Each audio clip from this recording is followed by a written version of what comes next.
morning, folks. It's 11:50 a.m. on the 7th day, 4th month, 2023. Boy, isn't that the classic looking signature of a superstorm? Really, that's horrendous. And this is off the coast of Western Australia here, coming this week. Yes, it's going to be another wild ride for two countries over the Easter weekend. Right, starting over here in the Darwin area, and the Resurrection Day, so to speak. They bring out the same old program of cam and this and that, and it's very saddening to me when I watch geoengineers being active, deploying chemicals on a day that's supposed to be holy, on a weekend and people are out observing their God, and it saddens me greatly as I'm watching what's going to inundate the northwest as it just hovers off the coast, which is telling me you're going to have a lot of radars on here to hold this off coast to keep it from coming inland until it's directed to, which means I'm watching for the moves. There's going to have to be a beam that comes up the coast here, right, to collect this as it comes in. It's going to shoot out about up like that. I haven't seen it done yet because this is many days away, and for it to come into shore where they're saying it's gonna, and it's gonna be a steamer, absolute steamer. This is a deadly storm. You're gonna have to be very aware of, as it clears that peninsula there, it's free to flow its whole center. This is a deadly situation unfolding for Western Australia, the Port Hedland Broome area. With the winds on this side of the storm here, that will be the worst because forward momentum added to the direction of the winds. Wind strength at this point here is Category 1 hurricane type strength, or you'll call it a tropical cyclone. This is a deadly situation, as you can see right there. I'm not even having to hunt around for that. Some of these winds are going to be over 100 miles an hour as it comes ashore. And all this, the eye compresses a bit as it comes inland. The winds will pick up, as you see right there, right before it gets to shore. It just compresses the wind field, and shoosh, this is going to be bad. Yeah, some of these winds will be over 100 miles an hour. Some of the gusts are going to be deadly. When this comes ashore, you will expect tornadoes to spawn. Not just tornadic activities, tornadoes themselves. You'll expect microbursts, which are sudden downdrafts that'll be destructive. This is packing a wallop of water and a wallop of wind. This is a deadly, deadly storm. And it's going to influence, that's going to impact Australia. Well, simultaneously, another one is going to be forming off the east coast of Australia. And it's going to then head to New Zealand. New Zealand, you're not out of the woods. You've got the batch you're going through now is going to start to move away. And I'll show you guys. I just wanted to go through the Western Australia bit here. And I want to look at the pressures and see what happens that day. By then, they've dissipated the low, right, as it got down to a height. So by then, it's gone. And it's set up. All your tropical flow now is set straight across your country. They've put a high in place. So that's bad news for you, New Zealand. It's going to direct all the flow up and around. Pinch point of flow is here. It's going to take a lot of atmospheric heating to do that, and it's going to send a spinner across to you coming. I'll show you here. As I zoom back, I'm going to do the same for you that I just did for Western Australia to try to set some minds at ease as this low now is coming across New Zealand proper. All those beams that were on, it's held it up predictably off coast. And this one here, the streamers are just on the edge now of the low itself. And it's starting to push it away, which is fantastic for the rain totals getting lower in this area here. But she's going to spit as it goes on. It always does, spits its moisture in. Just what those kind of storms do. And boy, is this going to be packing a wallop of water. Really, really wicked. And expect the low to kind of walk north. This is fairly accurate. Now to get it to turn like that at that last moment there, they have to put a beam on up here. So I'll be looking for the beam to come on here. It'll be Monday night your time. So I'll be looking for certain EMF moves. Yeah, there's people that write these down, you know. People check out me, I'm grinning. And I find out I'm quite accurate. Yeah, for what times. I might miss it by a few hours. But they'll do certain weather plans, take certain maneuvers. As you see, that low's just hung around and just keeps pointing, pumping stuff towards you. You know, here comes the bad news. As this stuff here that is, this will have to be a tendril that's worked over Antarctica. So I'll be looking for the beam to push that something really big, probably about Easter, right about here. It takes that long for it to get a crest to pull. I'm watching for these things. It's going to run into a line of high pressure that's going to form after it. This one's going to send a vortex through here, and that's about the time this comes over. Right, as I zoom back, you'll see the path of devastation of this, whatever name they're decided to give this particular storm. I'm not sure what they're going to call it yet. It's still packing its very low center. That means high winds, constant circulation. And that becomes like an impossible because there's no warm ocean water to keep this storm going. So it'll be fueled with chemical catalysts and flow dynamics, creating a high one place with atmospheric heaters. And it has its tracking right there north of Alice. Look at that. Right across their radar station. This is bad news. Very bad news. And you guys took another tendril. Came across from the tropics here, New Zealand, here around the 14th. It's also going to add to your total. So you got like 3 events dumping water, which is, I dare say, kind of good because it's not giving you everything all at once like you had in that one event. I do not see the same type of event like you had months or so ago happening. But I do see a terrible amount of water and some very heavy localized flooding. It's going to be fairly pinpoint and accurate. It's going to be very damaging day. An area of total inundation that you're going to see on the tons is a swath where my hand is going here. A sweat with the hand is going here, and a sweat through here. And here's going to get some water. But at the low pushing it across, and I'm going to show you how they're doing it here. You'll just pick up like these vapors going across the top of the low deck down here. And this is going to start to push that mass, which is going to push into the low here and start to drive it off the coast a bit as this works its way across the sea towards you here. And this is bad news for you guys today because it's created a spinner down here over using the mountains themselves as a barrier.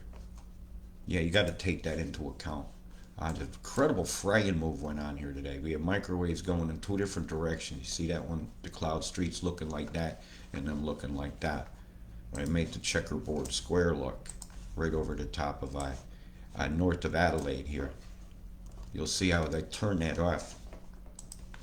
That goes off and that one stays in place right about here.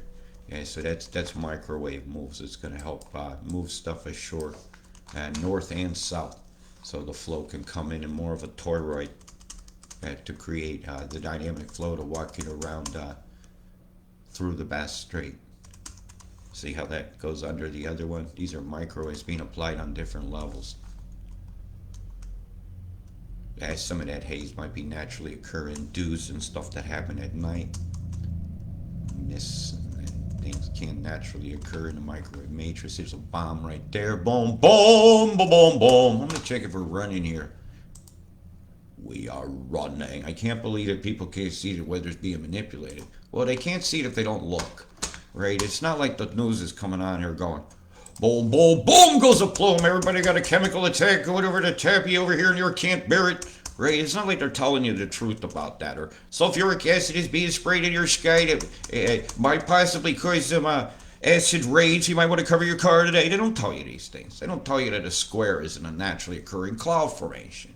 That these dynamics are all created by reproducing conditions that create natural flows. See, boom right there. See the chemicals in the sky right in that corridor that might have had starry, starry night. Yeah, but they can bomb you instead. With the big plumes going here. Boom, boom, boom, boom, boom! Go to plumes. Isn't that nice?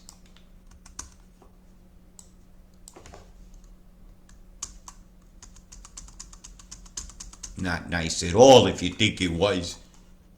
That was Mr. Sarcasm. They're trying to make you think. Ha ha ha, ooh.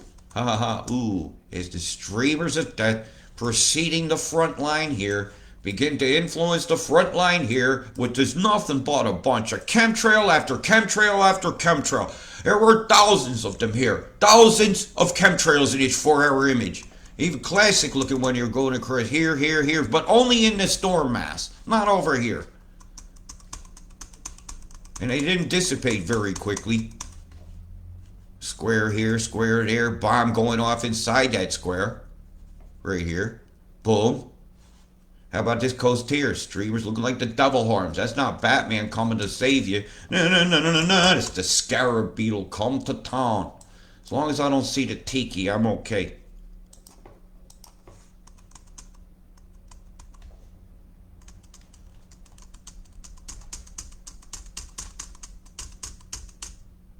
You better remember your ancestors and their lessons to not punish the land, or the land will punish you.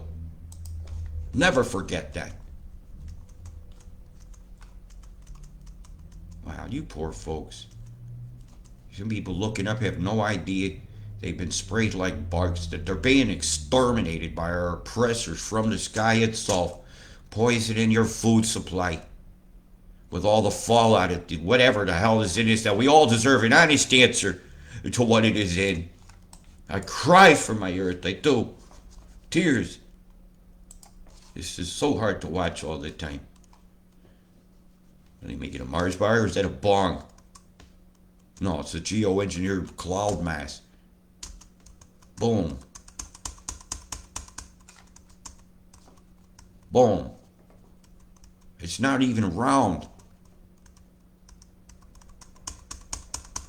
At all. This is geoengineered mass. It's like the angel of death is visited on Passover. Just like what happened in the Ten Commandments when they all had to put the blood on their door.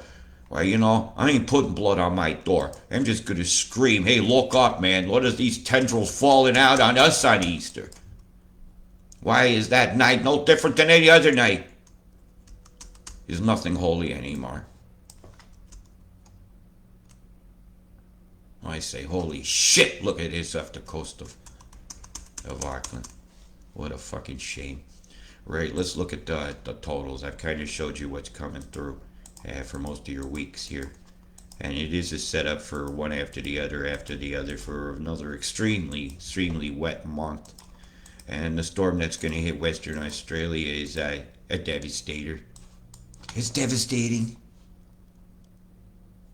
And it is the classic, it's one of the more organized cyclones I've seen to hit Australia in many years. And very low pressure when it's hitting. When I see a 957, I think category 4. These winds ain't matching what that low should be delivering. So watch for winds over 100 miles an hour. The category 2 or category 3 storm is well possible to be coming ashore because this is a nonsensical wind speed here. This doesn't make sense. That's the wind speed of a 970 storm. So we're gonna watch for this. This is absolutely this does not make sense. So I'm expecting the winds to be quite higher than that. You will now take measures to get yourself prepared for an evacuation from them areas that where it's slated to come ashore.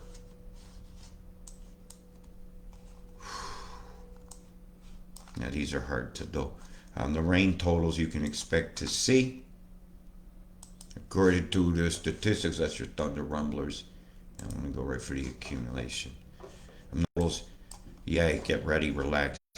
I'm going to turn off some of these pressures here. Well, let's just go for the monster here. Right, who wants to see it first? Right, I'm going to go to the shore here. As some of the true totals of this, expect these to rise. If you guys don't see a meter of water along this area as this thing comes ashore, I'm going to be beyond surprised. Because of what happens when the wind blows the water as well. It's not just what falls as the rain that's going to be the problem. It's going to be the storm surge that the wall of water this thing is sucking up. It's going to be what is the wind bringing and where is the tidal position. Is it happening at the time of the eclipse? No, the eclipse is further on. So that's something that I will try to get a what's going to go on for that coming up. I actually should be able to call that. I'll do that in a minute. The Zuma Crusher Coast Roads on the 10s is yay, according to them, and that's so yay according to them. They can't make their mind up where the tendril's going to go. For right now, I see it nothing but a break until that arrives. This thing's going to clear out, just normal dynamics of cold and warm, mixing in the tropics in the trough, your typical afternoon thunderstorms. But what's going to hit this area here is something that it saddens me to be correct about. Very much so. So you'll take precautions to make sure you are prepared for this, what's coming. And they've all got you pinpointed. There's no other way for the flow to go. It has to hem up on the mountains and the Richmond Ranges. It has to. And this is a known thing. Because I know it. And if I know it, it's a known thing. Right by our oppressors and stuff. And the totals are like the Wakatani again. That was easy to see coming. I'm not believing all the totals here to being so low. But I'm so happy to see it. Near everybody's calling it like that. Cambia Farms. But there's a batch coming after that. It's the arrival of this batch here, like I said, will do the determining on how much water was coming here. And this pushing this over here was a great relief for me to see this morning for New Zealand. It is. Because it's not going to be as devastating as storms through here. You're going to have a lot of lightning in action because the microwaves are doing their push move here. And Tassie's going to copy. You might even have some new snows up in some of the high spots, and same with the Alps of Australia. But what saddens me is this chem. It's not one thing getting them, it's another. You got a lot of cold air flow still feeding this. And this is coming its way. It's just now beginning to spin here and here. So it'll free flow. And they have to cut this tendril so that low can go more south. So I'll be going over Mimic tonight when I before I go to bed, as the movement hits me to do that. I didn't see any huge beams late last night. I'm not expecting any today, because all the movement that's going to push this storm is going to come with the actual pressure in front of this. And it's like that push you get when a truck comes behind you on the highway. There's a little bit of a pressure wake in front of this. And that's what this tundral's showing me right here. That's the first interactions with this and this. And it is going to fuel some storms throughout the day today. So you guys batten down the hatches, hold on to your lug nuts and overalls. This shit is not over yet. And I'm so happy to see these kind of totals for you guys. But I'm not so happy seeing this coming on the 10s. Somehow you've been spared. Maybe all our prayers have been answered. Show me on Easter weekend that our prayers can truly be answered, and that all this geoengineering and all this chem will stop, and people will come to their senses and say, hey, let's be excellent humans, and put that E on the end, human excellence, and just shorten it to an E. And we will be humane beings, being humane like so many other humane beings, and then we will be free. We will be ourselves, and we will be oneness. Big love, peace.